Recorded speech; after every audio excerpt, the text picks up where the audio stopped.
February 14th, 2008. Mom, happy Valentine's Day. Will you be mine? I love you so much. Right now, as I write this, I am being filmed by Expert Village, doing a how-to on how to make creative packaging. I can't wait to see you again. I know last Valentine's Day you sent me a great card and some great candy that was gone within a day. Perhaps this year I can be more patient and let it spread out a little more.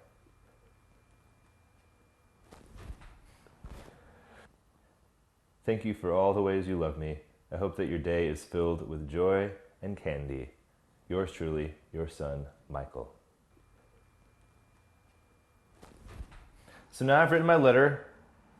I'm using a vellum envelope, as I said earlier, so the letter's going to go inside, and I'm actually going to go through my stuff here and figure out a way to make a nice little assemblage of things right here and make an address plate that can be viewed through the transparent envelope.